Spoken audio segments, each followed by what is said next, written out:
Merhabalar, Medara Hospital'de ilk açık yürek ameliyatı hastamız Ehdam Mellim bugün kontrole geldi. Ameliyat olalı 10 gün oldu. 10 gün sonra ilk kontrolünü gerçekleştirdik.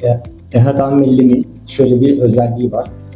Açık yürek ameliyatında işleyen yürekte ve sadece arterya grefti kullanarak 3 damarımızı değiştirmiştik değil mi? Evet. 3 damar değiştik. Bugün 10. gününde maşallah var. Hiç ameliyat olmuş gibi bir halinde yok zaten. Rahat gelmişim.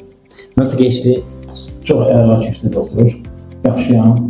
Gedən günlərdəki düz hərəkət edirəm, hər şey edirəm.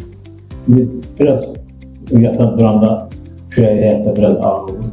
Bunları keçib gedər. Sonlarda geçecek. İnşallah. Yani normal ameliyat türlerine göre daha az ağrı olur. Çox qəşəng. Çünki gəlir mənim yoldaşlar da ürək əməliyyatı olurlar başqa yerdə. Baxırlar, onların içine baxırlar, nə baxırlar. Doğru da bir tikişləri, yəni bütün işləri görürsən ki, bunlarla fərq var da orada. Kol damarı orada kullanmak onlara zaten farklı gelmiştir. Evet, orada ayaqlamırdı. Bir de ki, onlar nə baxdılar sinəmdə gördülər ki, burada qəşəng tikilib belə. Orada biri yuxarı qalxıb, biri birləşməkdə bilər. Baxıram, içine elə. Yüksek kaliteli bir iş yaptı. Orada çok güzel, çok qəşəng.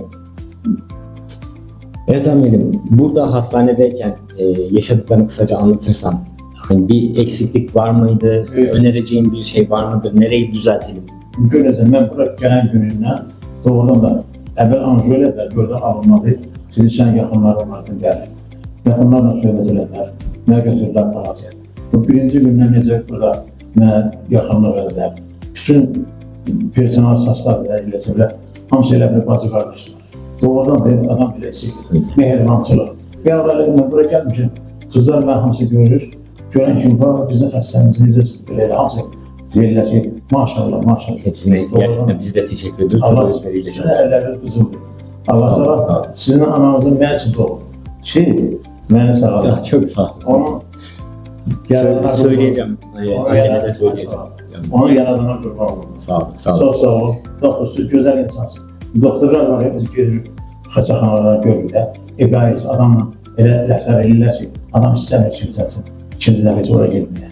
Mən doğrudan sizin o gülər simada. Çok sağ olun. Sağ olun. İnsan tərbiyyəliyiz. Amirim bir de hastalık dönemini biraz ben konuşmak istiyorum size. Aha. İlk siz yürekle ilgili problemi nasıl yaşadınız? Neler yaşadınız anjiyoya gelene kadar? Anjiyo gələnə qədər. Ondan sonra mən həkimlərə gedirdim. Mən deyirlər ki, səndə duzlaşma var. Boyun astera xalqınızı. Dedim, mən de həkimə gedmişəm, dərman yazır, müalicə yazır. Kendim o müalicələrə bir kurs, gördüm heç yaxşılığı yoxdur. Getdim səbəri başqa həkimə. O həkim də baxdı, neyropatolog, güclü neyropatolog. Bir çəkiş bırakırdı, bir bırakırdı. Yoxladı, dedi, yaxşı olacaq. O şimdi bir həftə o iğnələri vurdurdum elədi. Gördüm, yenə yaxşılığı yoxdur. Sonra mən maşın sürdüyümə görə çox gəzmirdim də. Biraz piyada getdim, bir də düşkün. Gördüm ki, məndə bir də nəfəsə nəfəs çatışmamazlığı kimi kürəyimin ağrı qopur, hızlı ürək tərəfə. Birincisi elədim ki, nəsə, mən sizə yaxşı olmasın bir dostum var, o da aparası oldu. Zəng elədim, danışırdı ola, dedi ki, kardiyoloğa. Getdim, kardiyoloğa yoxladılar, bilənimizlə gedilməsən başlayır. Allah'tan onunla karşılaşmışsınız. Evet. Çünkü yürek hastalarının en önemli belirtisi tengilmesi, sine ağrısı. Eskiler bankasına ve yeni klinikaya yazmışlar. Oğlum meslekçiliğim böyle yoldaşı var. Dedi ki ben hekim bir yerde işliyorum, çepede işliyorum mesela.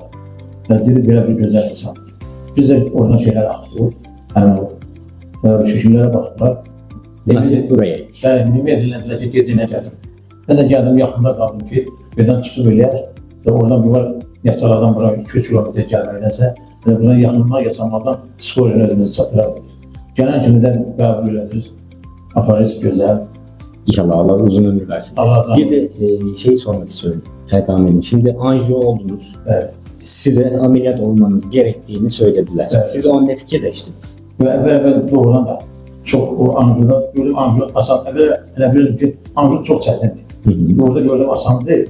Şimdi o ameliyat yani kimi de sana özümde biraz heyecan kiminde çizdim ki bu necə olacaq? Korkulu bir şey. Korkulu. Ama siz ki ne yapardınız? Siz şimdi gözlükçe onda hissedemedim ki doktor kaybı. Korktuğunuz kadar değilmiş Evet, değil. o zaman. Doğru. Yaşmayın. İnşallah Allah uzun ömür versin, sağlıklı Çok ömür sağ olun. versin. 100 yaşını göresiniz, nevelerinizin İnşallah. toylarını İnşallah. göresiniz. Sağ olun. Biz çok teşekkür ediyoruz. Ben de Çok güzel operasyon oldu. Sizin gibi saygıdeğer bir hastamız olduğu için de çok memnunuz. Ben de çok sizin teşekkür ederim. Çok sağ olun. Çok güzel insansınız. Kalbimde yüz. Çok sağ olun. Ne kadar varam yaşayan insansınız. Çok sağ olun. Arada varam öyle danışırım. Diyirəm ki, böyle bir güzel insanlar var, böyle güzel hekimler var. Ne olur Azerbaycan için hekimler böyle olur. Öyleler onlar da merak etmeyin. Teşekkür ederiz.